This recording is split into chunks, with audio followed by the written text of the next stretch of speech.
So having discussed that it is colonialism and colonial rule which resulted in an ecological watershed in India, let us in this part of the video understand the colonial treatment of India's forest, the colonial approach towards governing and managing India's forest and its consequences. Because of the large-scale deforestation which happened due to the three factors that Ramchandra Guha mentions, the building of railway networks, using India's teak in the British Navy for ship making, and the revenue generation by converting forest land into agricultural land, that resulted in large-scale deforestation of India's forest. And this deforestation paved the way or began the debate for forest conservation in India, because by then it was realized that India's forest perhaps is not inexhaustible. These forests, or by then it was realized that large-scale destruction of India's forest has already taken place, and now perhaps it is time to conserve these resources. And in the year 1862, the Governor General of British India called for establishing a department or a forest department that could ensure sustained availability of timber. And consequently, in 1864, the Imperial Forest Department was formed in India, and Deitis Brandes, a German botanist, was appointed as the first Inspector General of Forest in India. So therefore, the Forest Department in India was established in 1864 with a German botanist as the first Inspector General of Forest in India.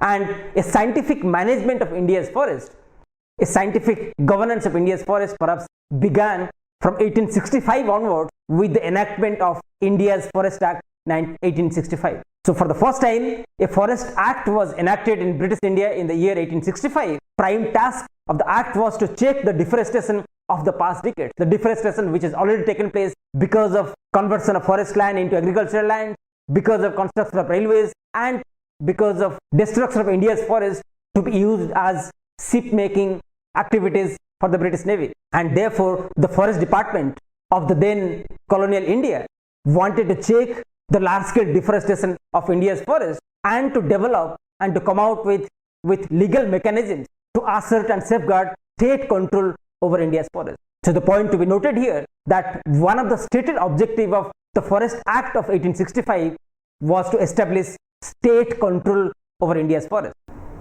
And this Forest Act of 1865 was again revised in 1878, and the revised Forest Act called for establishing a state control over India's forest or colonial control over India's forest.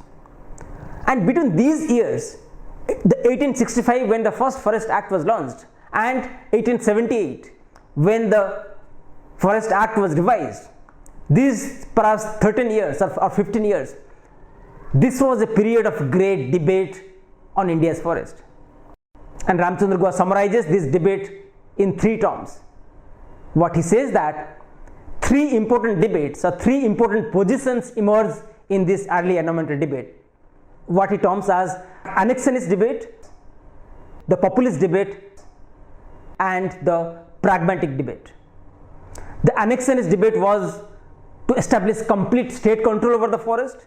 The populist debate was to let the communities take control over the forest, or the pragmatic debate, which was advocated by Deitis Brandes, the first Inspector General of Forest in India, that talked about a balance between the community control and complete state monopoly over the forest. So let us quickly understand what are these three positions of early environmental debate in India.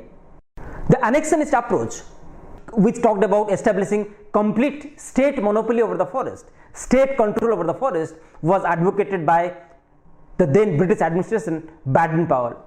Baden-Powell was of the opinion that all land which is not actually under agricultural use or which is not privately owned belong to the state.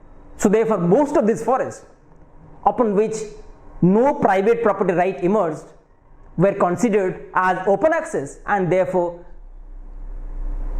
British wanted to convert them as state property. The annexionist approach distinguished between rights and privileges. So this approach was of the opinion that the state, being the master of all the land that are non-private or that are non-agricultural, should hold right over the forest. and the peasants or the local communities, the villages, may be given certain privileges in the form of concessions of using the forest for grazing, maybe for fuelwood, or maybe for some other purposes. However, the right over the forest land should be vested with the state. The state has to establish complete monopoly of all the common land which are non-agricultural and which are non-private. So therefore, the annexionist approach argued for establishing complete monopoly over the India's forest. As opposed to this annexionist approach, the second position in the forestry debate was that of a populist approach. Populist approach demanded for giving the communities, giving the forest dependent societies the right over the forest. Especially this approach was argued by the Madras presidency or the Madras government, and it provided instances of use of forest by people which indicates that common property right exists in the forest. So this approach, or the populist approach, tried to argue that India's forests are not open access resources. India's forests are common property on which a specific property right exists over the forest, which is shared by the community. So these are not just open access resources upon which no one has any right, rather these are common property on which the village community has exclusive right, and the village community therefore should be in a position to decide how these resources should be governed. So the populist approach recognizes the common property right over the forest as opposed to the open access argued by the annexionist approach. While the annexionist approach considers forest as open access upon which no one has any kind of right, whereas the populist approach considered forest as common property upon which a specific community shared the rights. So it is this difference between open access versus common property that signifies forestry debate in India in the colonial time. In between these two extreme approaches, the annexionist approach arguing for complete state monopoly and the populist approach arguing for giving communities right over forest. Perhaps it was Deitis Brandis, the first Inspector General of India's forest. He argued for a pragmatic approach which can maintain a balance between the colonial demands of establishing complete monopoly over the forest and the community's demand for right over the forest to meet their requirements or to meet their subsistence needs. And Deitis Brandis argued for a restricted takeover over the forest or restricted control over the forest, and he also allowed for some kind of concession, some kind of rights to the communities on the grounds of equity, on the grounds of efficiency, as well as on the grounds of age-old institutions and depending upon forest for livelihood. And therefore the 1878 revised Forest Act, which was drafted by Deitis Brandis, accepted the pragmatic approach and divided India's forest into three categories. These three categories are reserve forest, protected forest, and village forest. The Forest Act of 1878 still holds its significance because in the present day also India's forests are classified into these three categories: reserve forest, protected forest, and village forest. So let us understand the Forest Act of 1878 and see that how it has divided India's forest into three categories. The India's Forest Act 1878 classified those forests as reserve forests, which are compact and valuable forest areas under the strict control of state and could be used for sustained extraction of timber. So in fact these are rich, valuable forests upon which state could establish monopoly, state could establish control, and state could ensure sustained extraction of timber resources or wood resources from these kind of forests. And this Forest Act, or 1878 Forest Act, aimed for a permanent settlement for state control either by extinguishing the private right or transforming them elsewhere or allowing limited exercise of these rights. In other words, the first Forest Act, or the Forest Act of 1878, the revised Act of 1878, aimed at, it envisioned establishing state control over these essential forest resources or establishing a kind of permanent settlement over these forest resources by reducing or by limiting all the other forms of right which exist on the forest. So therefore this act argued that these rights, if any village or any community has any kind of right over the forest, either they should be transferred elsewhere or they should be minimized, and forests should strictly be kept under the state control. So it is the reserve forests which are strictly kept under the state control. The second category of forest that this act classified is that of protected forest. In the case of protected forest, rights were recorded but not settled, in the sense that this act made provisions for reservation of specific tree varieties, or in other words, state did not have exclusive right over the forest land, but state reserved the right over the trees that exist on this land. And this act also called for closing the forest land or restricting community for entering into the forest for grazing and for any other food or any other requirements whenever possible and whenever required. And ultimately it was planned for gradual conversion of protected forest into reserve forest. The third category of forest that the Forest Act 1878 talked about was that of village forest. Village forest were in fact degraded village common lands where there was no dense forest variety and which were mostly used for communities for their dependence or for their livelihood. And as I told, that this classification of 1878 still holds is significant today, because the present day the forest governance practice also classifies and accepts the forest governance or accepts the classification of forest into these three categories. Even today also we find that reserve forests are those areas which are owned and controlled by the forest department.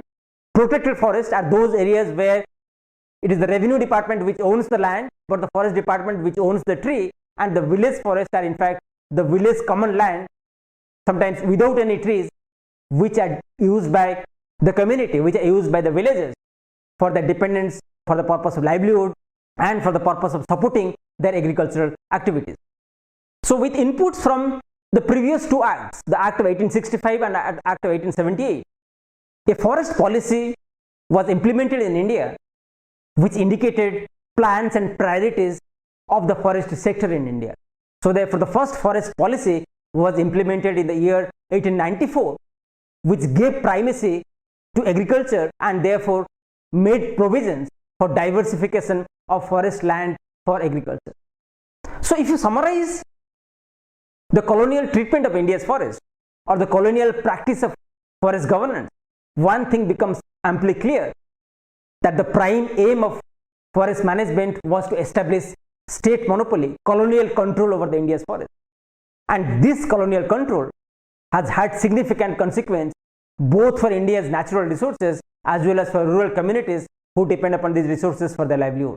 Let us say that what are the implications, what are the consequences of this colonial treatment of India's forest, colonial practice of forest management in India. One of the visible impact of colonial treatment of India's forest is that of large scale significant degradation of India's forest. There was a physical damage to the India's forest, and India's forest became or turned out from an inexhaustible resource into a limited resource. By now or by the end of 19th century, large scale deforestation has already taken place and India's forest has become a limited resource from that of an pristine, inexhaustible forest resource. So there is a visible damage to India's forest because large scale degradation, large scale deforestation has taken place because of the colonial treatment or the scientific forest management introduced by the British. But what is perhaps more important from a sociological perspective, from an environmental history perspective, is the impact upon the community. What Ramchandra Guha argues, that the colonial treatment of India's forest has resulted in breaking down of the age-old relationship of mutuality, of coexistence, of symbiotic relationship between the forest dwellers and that of the forest. Because now the forest dependent people are labeled as thieves, intruders and destroyers of the forest, and consequently these communities found no incentive perhaps to now protect the forest, because their symbiotic relationship, their cultural pattern of dependence upon forest has broken down because of establishing state monopoly over the forest. Now their access to forest were denied, their access to depending upon forest were denied or restricted, and they were labeled as intruders, thieves and destroyers of the forest. And that resulted in breaking down of a symbiotic relationship, a culture of prudence, a culture of forest governance practices, a culture of traditional patterns of coexistence with forest, and that has had a significant bearing upon the local communities which depended upon forest for their livelihood and day-to-day requirements.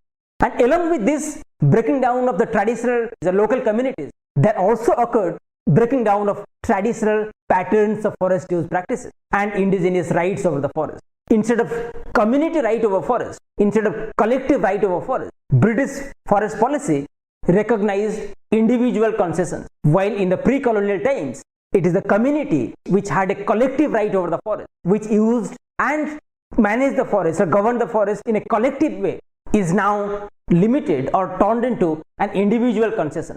Now it is the individual which has to approach the British colonial administration or British forest administration to get a concession to use the forest or to enter into the forest. So that resulted in breaking down of traditional patterns of forest governance, because while residing symbiotically with the forest, while coexisting with the forest, Indian communities has developed a kind of forest governance practices which ensured perhaps sustainability. And these forest governance practices mostly recognize collective right over the forest as a community, as a collectivity, whereas British administration, colonial forest administration, recognized individual right, individual concessions, not collective rights or collective forest governance practices. And perhaps that resulted in fragmentation of village communities. That resulted in alienation of communities from that of nature, because now communities no longer consider them as part of the nature, because their access to resources has been denied, their access to forest has been restricted, and their collective right over forest, collective patterns of forest dependence has been ignored. And consequently, the imposition of individual rights over forest has had a tremendous consequence on this collective forest use and management practice. So the traditional practices of forest use and management, which relied on collectivity, that were significantly undermined. Besides, the scientific practice of forest management or the scientific forest management practices of colonial India also envisioned managing the forest in a scientific way by monocropping, whereas India's forests were multiple plant varieties were destroyed, and in place of that, plantation of single crop was practiced. So therefore we see forest with only the teak tree, forest only with the deodar tree, forest only with the sal tree, and that is because of the plantation activity. The British forest administration preferred to plant a single variety which could produce more timber or which could be a part of the process of industrialization, whereas in those multiple varieties of plants, communities could meet their demand, biodiversity could be maintained, livelihood could be sustained, whereas in this monocrop forest, single crop forest, community found no interest, community found no sustenance of their livelihood. So basically what happened? Basically what is the breaking down of a symbiotic relationship with the forest?